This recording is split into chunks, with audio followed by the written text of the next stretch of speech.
What's going on, everybody? Before we get into this video, I'd like to say, just watch, if you watch anything, I know nobody likes a 30-minute long video or whatever, watch the story that the lady tells. It'll be, it'll have chapters in this video, so you can skip to that for, so you don't have to watch the whole thing. I think this thing's going to be like 46 minutes long, but yeah, just listen to the lady's story. It'll be chaptered and you can just skip to it. So I appreciate it. We'll catch you later, and thanks for watching. Thing, or that was their intention. We'll walk up to it. All right, this Tower of Voices.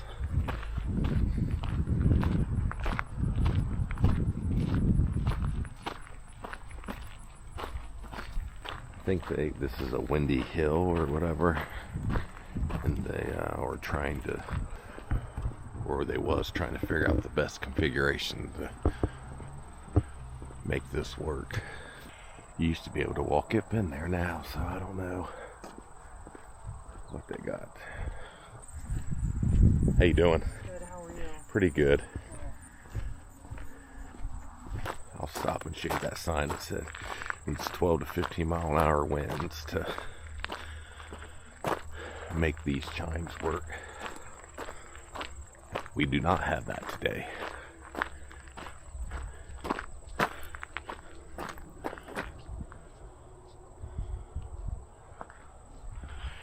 We'll get you the info on that sign on the way down too.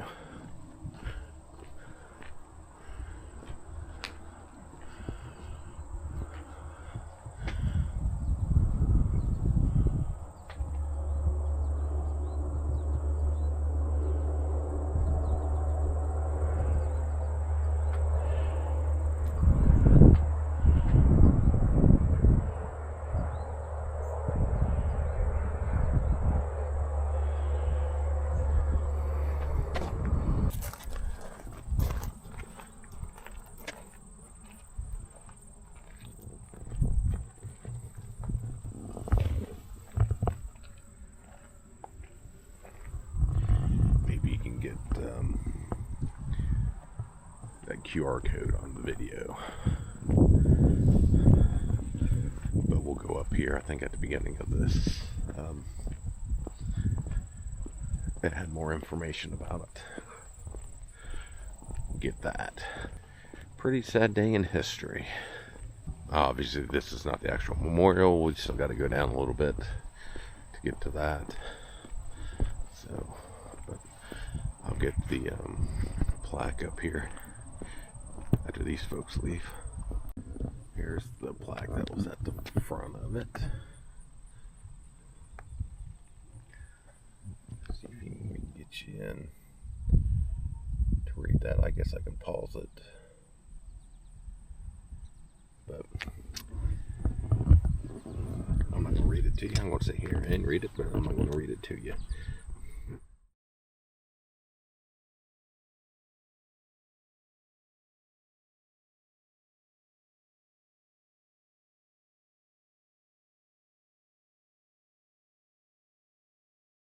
Well, that was the Tower of Voices, which is a big wind chime. It's a nice day, unlike my Monday, which rained. Yeah, you used to have to park in a field and everything when there was nothing. So we're going to the visitor center first, and then we'll go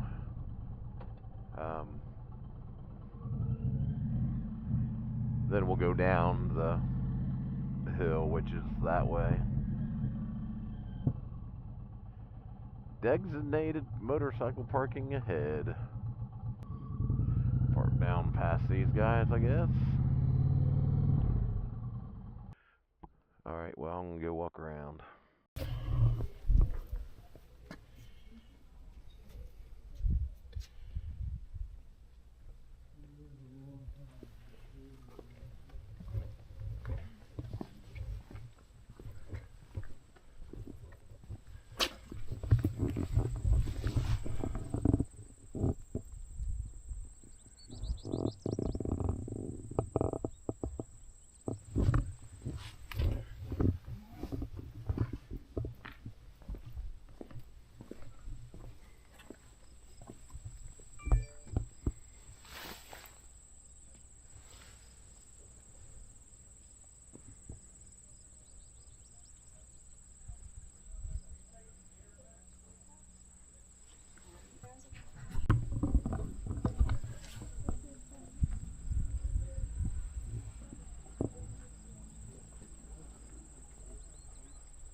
know what happened to some of my video, but right here, I went inside and they didn't want you to take video or pictures, so I didn't.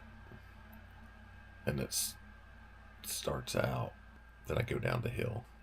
So anyway, there's a chunk missing in general, so oh well. Well, I didn't record much because they didn't allow pictures and video, which is fine, I guess.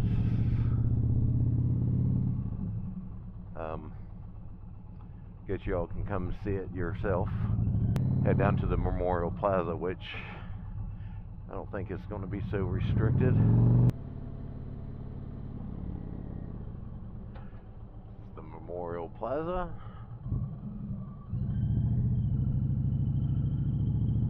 See if we can get close up here somehow. Get as close as we can get, so I don't have to walk far. Not gonna happen, it don't look like. Just park over here. Guess I'll just park here. It's gonna be as close as I get.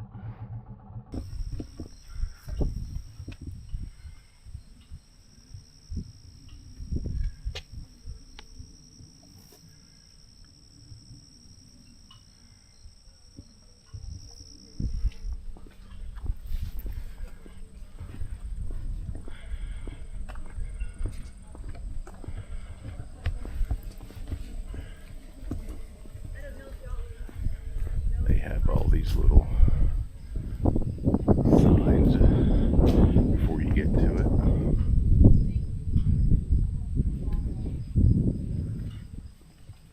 Hi, in about 5 minutes, we'll be having a talk on the other side of the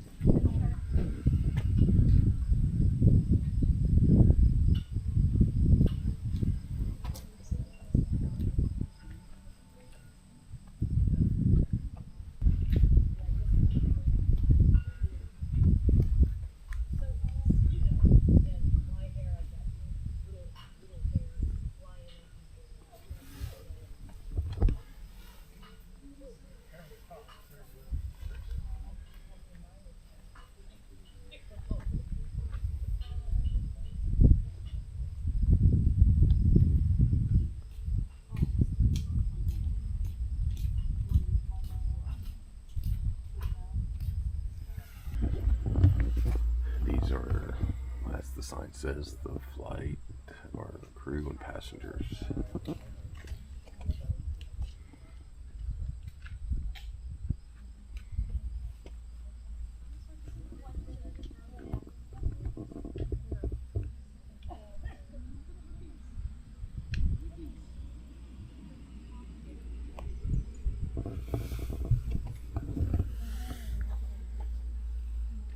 Is that your doggy? You can walk on a grassy path with your dog the whole way out. Oh, you can? Yeah. And we have a talk starting at 1:30. You can stay over there and listen. We like our dog to visit. At the beginning of my shift, when I We arrived, we saw I something that turn said no to the dogs parking there. lot, and I take a look at all of the license plates and record the different states that are present for my shift. And I usually work on Saturdays, so what I have is the list that I got of, let's see, 18 so far today, and I'm hoping that after I read off the list, maybe you can add to that, okay? So these are the states that I saw as I came in. New Jersey, Florida,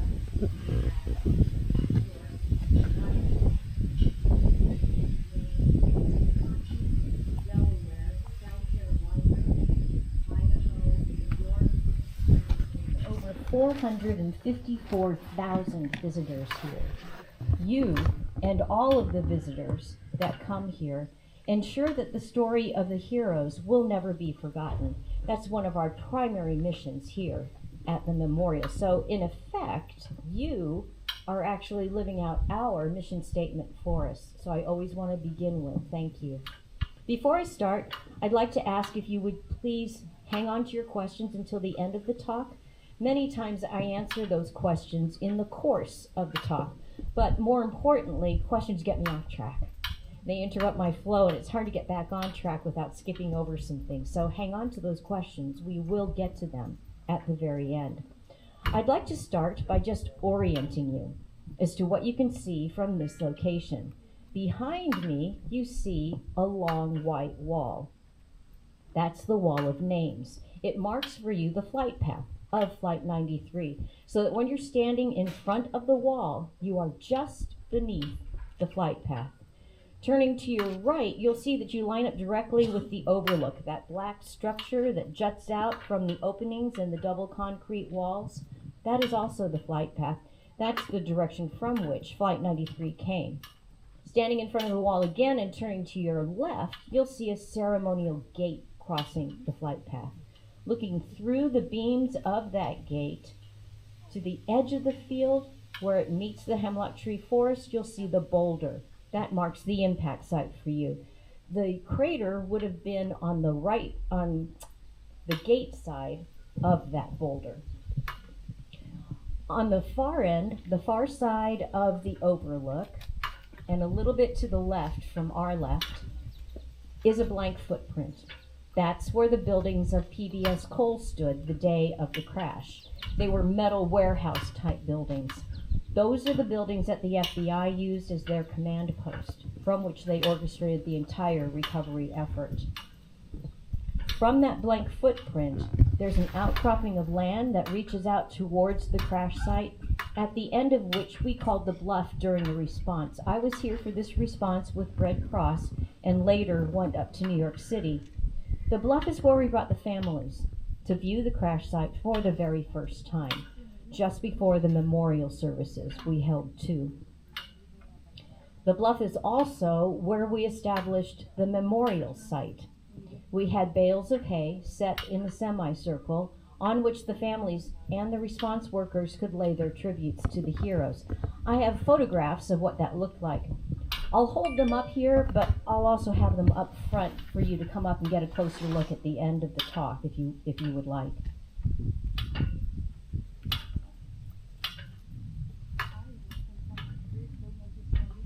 In these photographs, what I have done is labeled for you in the background the crash site.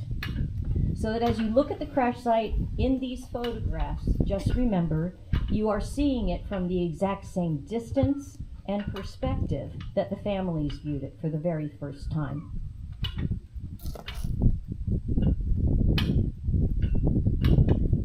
To the right of the overlook, housed within the double concrete walls, is our visitor center. That's where Rolock Salvage Yard used to be the day of the crash. I have aerial photographs of what that looked like.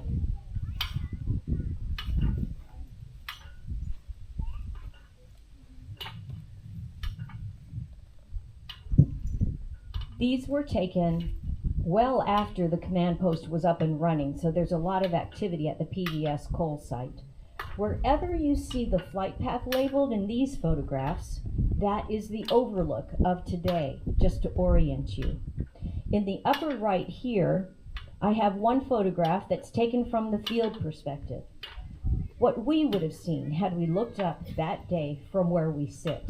And you can tell that you could see both businesses very easily from where we sit.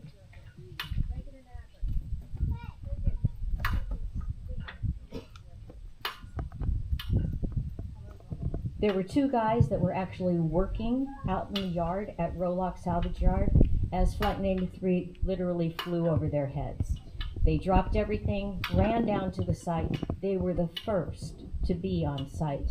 They were able to run down quickly and without obstacle from that area because this entire space, this flattened area of field, today looks very much as it did the day of the crash. The reason being is that this entire flattened area had been strip mined from the mid-1960s to 1995. In strip mining, what they do is they scoop up the top layers of soil, they truck it out. Actually, the entry road on which you drove in, that was mostly the old coal mining road. They would sift that soil for softer bituminous coal and then bring that sifted soil back and replace it from where it came. The result, flat and barren as compared to the surrounding terrain. At the end of our overlook, etched into the glass barrier, are words that appear in the preamble to our mission statement. A common field one day, a field of honor forever, referring to this common, barren, strip mine field one day, now a field of honor forever because of what the heroes of Flight 93 did here. It's hard to tell from where we're seated, but the walls of the visitor center are actually curved. They mark for you the very outer edge of the field of honor. At the end of the concrete walls, it continues as a walkway or pathway all the way around its rim, bringing you down here to the visitor shelter below, onto the wall, and then another pathway that will take you back up to the level of the visitor center. Altogether, it's about a 2¼ mile loop if you care to do it. The hemlock tree forest beyond the impact site absorbed most of the crash and debris. In this forest are 4 cabins. One was a year-round residence, the other 3 were seasonal. Nobody was home at the time of the crash, but all received major damage, if not destroyed. Many people ask, how did the first responders get to this seemingly remote area?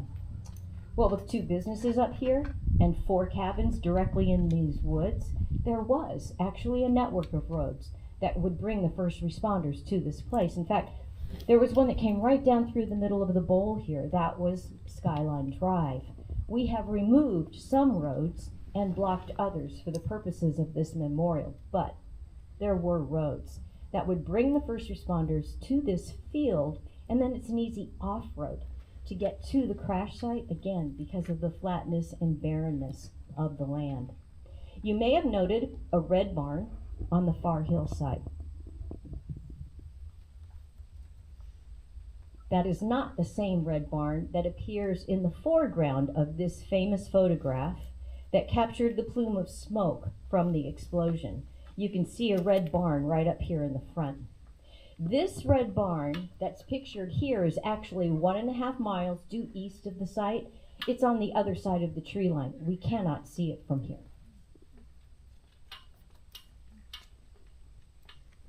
The red barn that we can see, however, is part of the Lambert family farm. 2 brothers were out in the fields working at the time of the crash. They didn't see it, but they certainly felt it and heard it. They initially thought maybe an oxygen tank or something had exploded up here at Rolock. But then, when debris literally started raining down on them and they had to run into the barn for refuge, they knew something much bigger had happened. Up until 2010, we had a temporary memorial in place. It consisted of a large chain link fence on which the visitors could tie their tributes to the heroes. We have a trail of remembrance that begins over here into the overflow parking lot. It's at that red and black sign. The trail that will take you there, it's called the Trail of Remembrance. It's 1/2 mile long. When you get to the actual location, you'll find 2 waysides. One showing you photographs of what the temporary memorial looked like, the other showing you photographs of the crash site from the temporary memorial when it was in place. So that kind of gives you a little bit about the lay of the land and what it looked like that day. Let's talk more about what actually happened. Flight 93 hit the ground just in front of the boulder at 563 miles per hour. Nose first, almost completely upside down. The terrace pilot was trying to knock the passengers and crew off their feet to prevent them from getting into the cockpit. So he rolled the plane back and forth, and he pitched the nose up and down. He ended up being almost completely upside down upon impact. That brought the heavier undercarriage items on top, so some of these wheels and engines sheared off and went into the hemlock tree forest beyond, as did parts of the nose. But it hit the ground at a 40-degree angle, fairly steep. So the rest of the body of the plane telescoped right into the ground. 5,500 gallons of jet fuel explode. The lighter paper items that got blown up into the sky got carried by the 10-mile-per-hour winds that day. They were found up to 8 miles from here. The explosion was felt up to 3 miles from here. Just above the impact site, the debris implodes, coming down upon itself, leaving a crevice or crater 30 feet wide, 15 feet deep.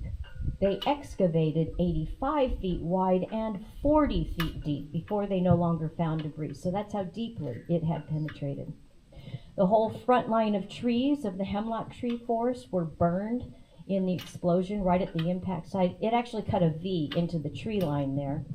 Those burned trees were eventually knocked over, chipped, and allowed to remain in place because they did contain human remains. Only 8% of the total remains, 8, were used to identify every single person aboard the plane, mostly by DNA analysis. The remainder, 92%, are here. So this indeed is their final resting space. And the coroner has given us the boundaries of that resting space to be everything on the other side of this wall here in the cleared open space, but then deep into the forest, parallel to the tree line. That is the concentrated debris field. Remember, we had debris as far as 8 miles from here. This is the concentrated debris field, and what the coroner has deemed their final resting space. It is 40 acres large. That is their final resting space, and because of that, it's restricted to family only. They have a separate entrance, they have access all year long, and they do come. Remember I talked about that ceremony gate down by the wall. That is open only on the anniversaries and only for the families and dignitaries to pass through if they so choose. As you walk towards the wall of names here on this pathway, just beyond the first bend, that's the closest that we as the public can get to the boulder. You may be able to see items on or around the boulder. Those are tributes left behind by the families to honor their loved ones. This visitor shelter is likened to a gateway of sorts, because on the far side of the shelter, all of the plaza and walkways are in white concrete. But as you pass through, the pathway and wall become black. That's to signify to you that you are now walking right alongside sacred space, their final burial ground. The black also recognizes the coal mining heritage of the region. While this wall serves as both border and barrier to that sacred space, its angle away from you invites your eyes to look up and over to the land, which is our living memorial to the heroes. It's where all the vivid color comes from, ever changing with each season, teeming, abundant with life, both plant and animal. Every man-made element of this memorial design is purposely done in whites, blacks, grays, and rust in the guardrails, so that all of the vivid color comes from the land. Again, our living memorial to the heroes. As you approach the wall of names, you see it as one, because they acted as one in the skies. But when you get up close and personal to it, you find it actually consists of 40 very separate panels of marble, one for each hero, each named, and then placed in alphabetical order. The architect went up to the quarry in Danby, Vermont. He handpicked each one. He wanted the look, the grain to be different one from another to reflect the uniqueness of each and every hero.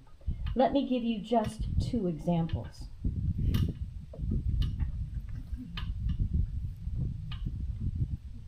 Toshiya Kuge, a 20-year-old engineering student attending Waseda University in Tokyo, Japan.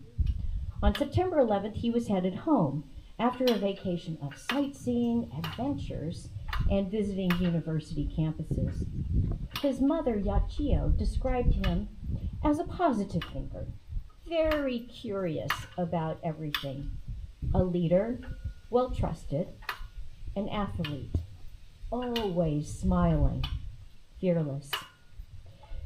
Toshiya's love of the United States was impetus to his dream of first studying at the graduate level and then living in the United States.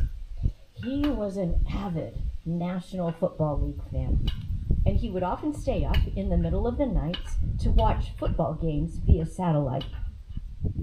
While he had a San Francisco 49ers poster hanging in his bedroom, his favorite team was the Pittsburgh Steelers. He even had his jersey with him on this trip. His mother has said, "In this land, I believe he rests in peace. I will return every year to breathe the air that he breathes." This is her at the wall. She has kept this pledge every year since 2001, except for 2, because of the pandemic.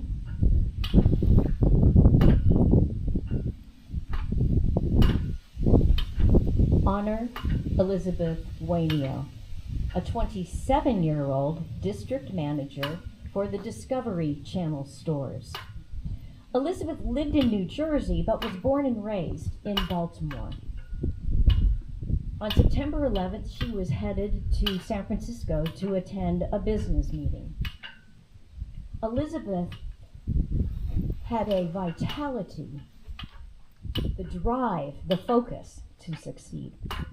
And so she rose very quickly in the organization from retail in 1999 to management already by the following year. Elizabeth had a vitality and exuberance that motivated other people.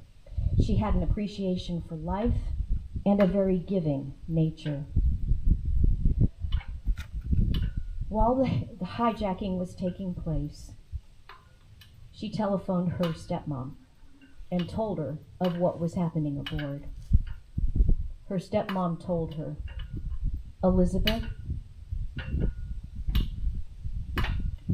my arms are around you. I'm holding you. I love you." To which Elizabeth replied, "I can feel your arms around me. I love you." Overwhelmed for a moment, they were both silent. And then Elizabeth said, "This makes me so sad to know how much harder it's going to be on you than on me." Elizabeth ended the conversation with, "They're getting ready to break into the cockpit. I have to go now. I love you. Goodbye." Elizabeth was survived by her parents, step-parents, a brother, and a sister. 40 very unique and different individuals, each with their own life story and family. 40 panels, unique and separate, yet standing together as one. The architect placed these panels in accordion-style fashion. He wanted to reflect the dynamic of what happened in the skies. There was nothing static about it. It was literally 36 minutes from hijacking to crash. And in that length of time, the passengers and crew would come to find out quite violently that they had been hijacked. They're ushered to the back of the plane. They begin making their telephone calls. From the ground, they learn of this much larger attack on the United States, one in which the planes were being used as the actual weapons. Now, Flight 93 is the only flight to get that piece of information. There were telephone calls off of the other 3 flights, but that was much earlier in the timeline of the day. It was still shock and chaos on the ground. Nobody had yet put it together. Timing was one of the keys to the Flight 93 story. Now let me backtrack just a little bit and share with you the 4 criteria that the hijackers used to choose the flights that they would hijack. Number 1, had to be the right type of plane that the terrorist pilots could fly. So a 757, which was Flight 93, or a 767. 2, they chose only low-capacity flights. Low capacity, potentially less resistance. Makes sense. Back in that day, airlines were still commonly flying virtually empty flights. by our today's standards. So for instance, Flight 93 had 37 passengers aboard, but a capacity for 182. Yet it still flew, and it typically flew very low in capacity. All 4 flights were like this. Third criteria, coast to coast, non-stop, so that the fuel tanks would be completely full for maximum amount of explosion and devastation. And then the last criteria, one of the keys to the Flight 93 story, timing. All 4 flights had departure times within 20 minutes of one another. All 4 hijacking teams were told to hijack their flights in the first 15 minutes of flight. Not only did they believe this to be the highest success rate window for hijacking in the chaos of a new flight beginning, they also wanted all of the flights to be hijacked about the same time so that all of the flights would hit their targets about the same time in order to achieve a surprise simultaneous attack, which was their goal. By and large, that's what happened with the first 3 flights. All departed their gates on time and were airborne within 15 to 20 minutes, which is norm. Flight 93, however, departs their gate on time, but then sat on the tarmac in Newark, New Jersey, waiting to get out. They had a departure time of 8 o'clock. They were not actually airborne until 8:42. In addition, the hijacking teams on the first 3 flights all acted within 15 minutes to 30 minutes of the initiation of their flight. Flight 93 hijacking team waited until minute 46 into their flight. So there was a double delay of sorts for Flight 93. So this is what happened. 8:42, Flight 93 takes off. 4 minutes only into the flight, first tower's already hit. 21 minutes into the flight, second tower is hit. They're hijacked at minute 46. Minute 55 is when they begin those telephone calls, and by then, the Pentagon has also been hit. Everybody on the ground knew this was a coordinated attack. Anyone hijacked that day was most probably a part of it, and they were all suicide missions. So Flight 93 gets that piece of information, they share it, they start to discuss what to do, if anything. They decide to vote on whether or not to fight back. Now I want to put this vote into the context of the day. Up to this point in time, all hijackings had been what we now call classic hijackings. That is, a plane is hijacked, demands are made, somehow these demands are resolved, the plane sets down, and if you have survived this process, you might get to walk away with your life. So airline crews training on that day, at that time, were told, do not, emphatically not fight back. Cooperate completely, keep your head low, and you might survive. And indeed, what the hijackers do is they actually announce, we have a bomb aboard, we're going back to the airport, we have made our demands. And of course there were none, but we have made our demands. Sit down, remain calm and quiet. So they actually tried to use that classic hijacking scenario as a means to control and manipulate the passengers and crew of Flight 93. So to even consider, let alone deliberate on and vote on fighting back, was hugely opposite the mindset of the day. Clearly, they vote to fight back. So let's go back to that timeline, remember? 36 minutes from hijacking to crash. We are 10 minutes into that time frame when they learn suicide mission. That leaves 26 minutes only. That's less time than I will have shared with you this day, just to put it into perspective, okay? So let's zero in on that 26 minutes. It begins with the news, suicide mission. They share the information, They deliberate, they vote to fight back. Now they've got to come up with a plan, finalize that plan, prepare for the plan, and then they wait to initiate it.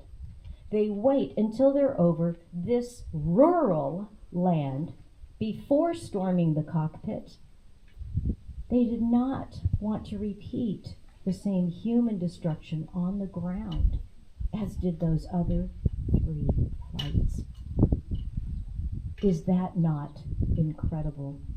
To be that selfless, to even think of that, especially under those circumstances.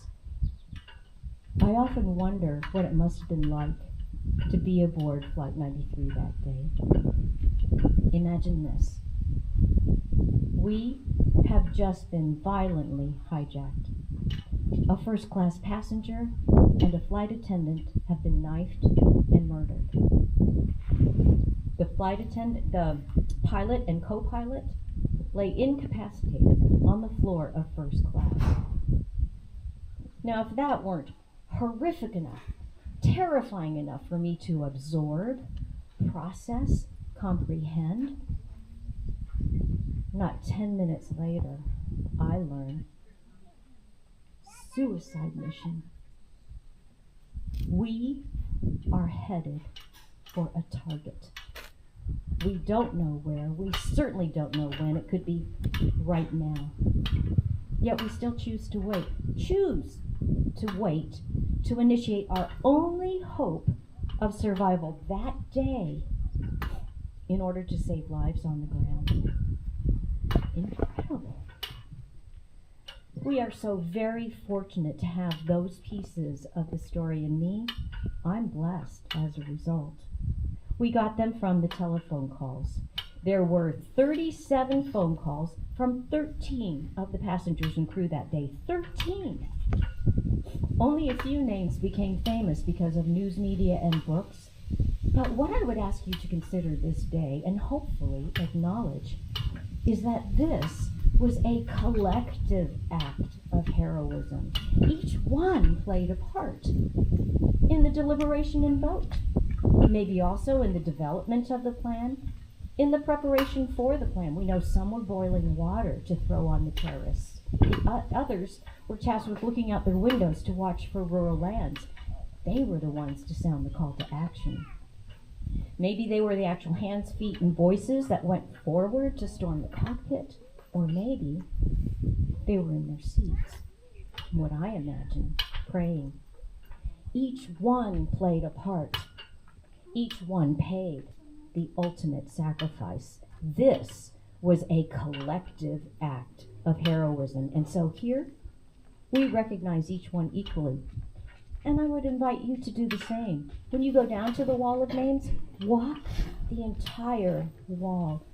Don't just look for those familiar names. Recognize each one for their heroic act and their ultimate sacrifice. We are 18 minutes flying time to the DC area. We know that's where they were headed because according to the flight data recorder, the terrorist pilot had input the coordinates to Reagan National Airport into the autopilot to get them into the region. We also know that they were headed for one of 2 discussed targets, the White House or the Capitol building. We strongly believe it was the Capitol building they headed for that day.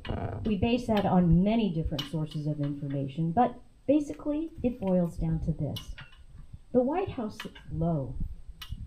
It's difficult to locate, especially if you're an inexperienced pilot. The White House was guarded by radar 24/7 that day, and visually by the rooftop snipers. Capitol building, on the other hand, sits high up on this hill, is incredibly easy to recognize because of that huge, beautiful dome, was not guarded by radar that day, but here's the kicker. Both House and Senate were in session that day. Had that been hit as a target, they could have wiped out our government, and they were targeting the power centers of the United States. Towers for finance, Pentagon for military, Capitol building for our government. We have countless numbers of visitors that come to us from the DC area. They come to pay their respects to these heroes and to thank them for what they believe are their very lives. The last element in this memorial design is the Tower of Voices, which you passed as you entered the memorial today.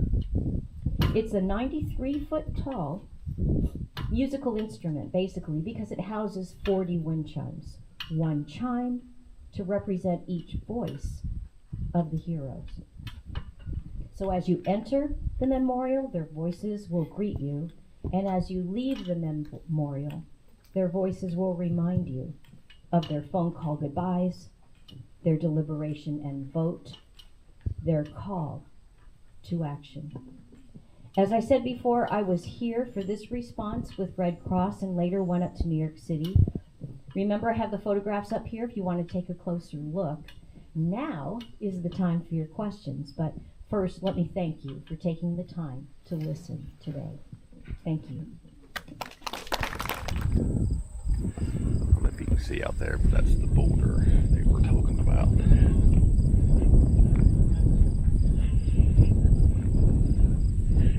I think the tip of the nose is what they said.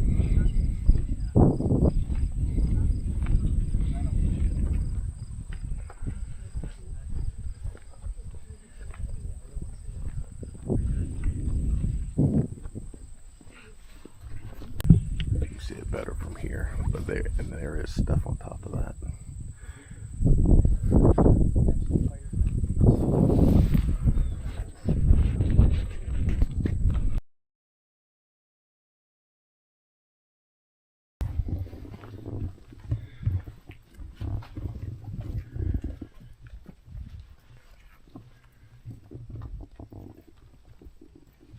There was another flight attendant.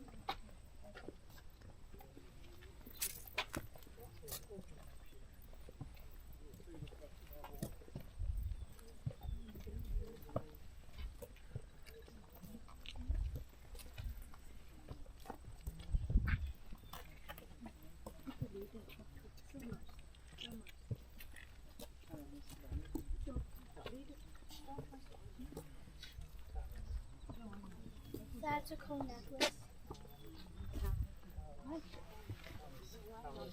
And bones.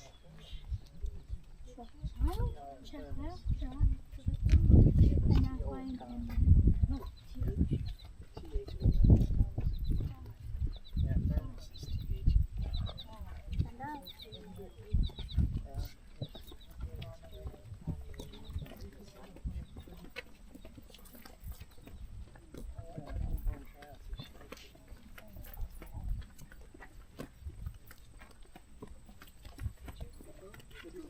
We were standing at the top, down.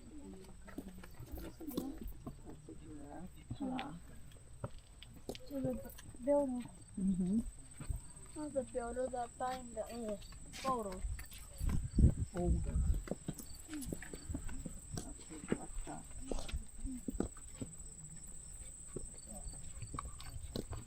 Did you get the photo?